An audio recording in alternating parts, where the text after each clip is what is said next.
Hi, everyone. This is Mike from Iron Element. Thank you for joining me for another installment of some tips. I'm coming to you from the Iron Element gym. I actually have a few new pieces of equipment. I have a new lat pull down, and I have, you could probably see there, a hack squat leg press machine. So I'm getting excited for the new stuff. I'm going to be incorporating them into a future program that I'll write just for people who like to use these machines. So people who have issues squatting, for example, well, we'll do a lot of leg pressing and hack squatting, and we'll basically work the legs with those machines only. So I'm really looking forward to that. Today I wanted to talk about confidence. Now there's multiple different types of confidence. As we know, there's the obvious one of the physical confidence and how you feel and how you look.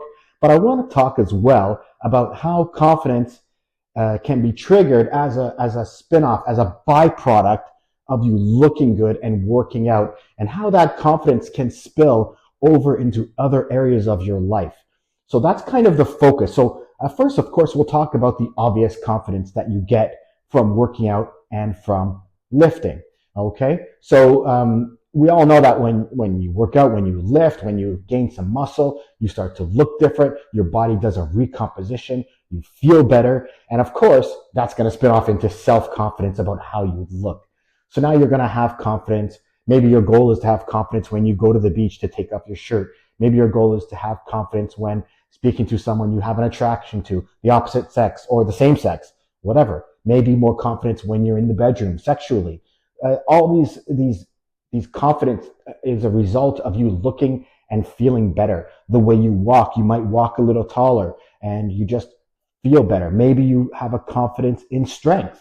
When you pick something up, you now have a confidence that you can handle these kind of things. So these are the obvious things that you get from weightlifting and from lifting heavy and reshaping your body.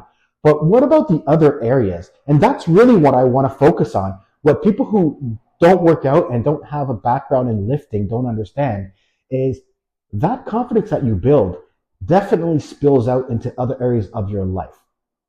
So, how does it spill out into other areas? Well, what you've done when you've built a, a solid foundation of your routine, of your lifting, of your consistency, not just in the gym, but also in your food prep, in your diet, in your protein intake, basically every aspect of your fitness, you have built a great consistency and a routine.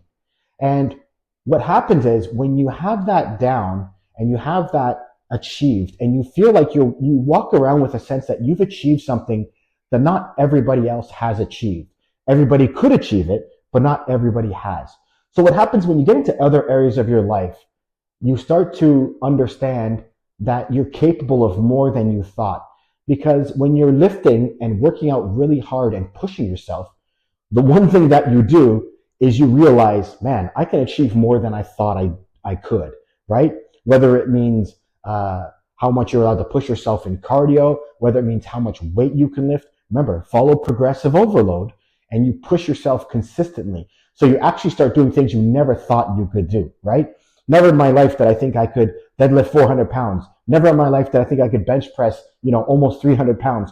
But I was able to achieve these goals. And by the way, these numbers are nothing magical. They're nothing special. But for me, they were accomplishments. And you start to realize if I can achieve that, maybe I could apply those foundations in other aspects of my life. And I'll give you a couple of personal examples. In my work, I was going through my job. I have a good job. I have a steady job. It's actually really rewarding.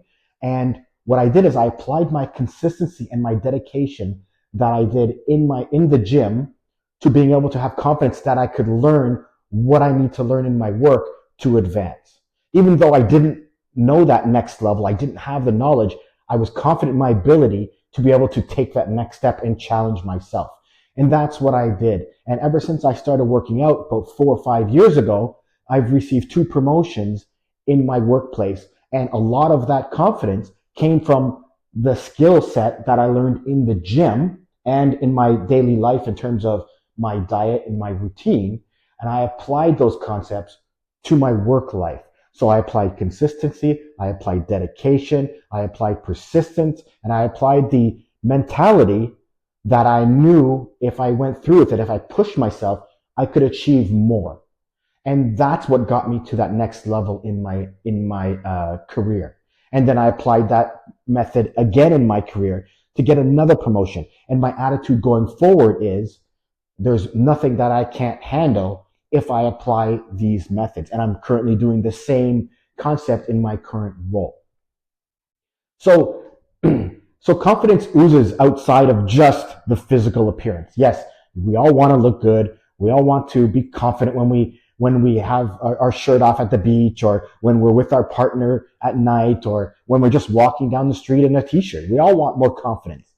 But the confidence that you get can also spill into other areas, like I just gave you that example. Another example is in relationships. And I don't mean your relationship with your spouse. I mean general relationships. You build more confidence when you're just simply communicating with somebody, when you're networking, when you're meeting someone for the first time, when you're out with friends. You're less likely to be reserved. You're a little more open because you have that inner confidence that you've built. Okay? So the whole idea of this video was really to tell you that it's not a selfish thing to want to work on your own confidence, because that comes out in better ways. You can improve your family life. You can improve your career. You can improve your personal relationships. You can improve your internal and external network that you have built. So weightlifting builds this foundation of habits and goals and determination and consistency that you can apply in other areas of your life. So obviously we're going for the confidence part physically, but try to keep in mind that will spill over. So if you're new to this, understand that you will have a ripple effect. And as you go on, it won't be about how do I look, or as much about how do I look and how do I feel. You'll have that confidence. Now it'll be about, I've applied this and now I can do more in my life in other areas. Okay. I had the confidence to pick up a guitar and decide to learn basic guitar. And I'm no expert, but I had the confidence that if I apply myself, I could learn what I want to learn. And that's what I did. Okay. So that's the message for today. Confidence is more than just skin deep. Remember that. Apply yourself, build that habit, and apply those habits in other areas of your life, and you're going to see success. All right. Thank you for tuning in, guys. I hope you have a great day and keep lifting.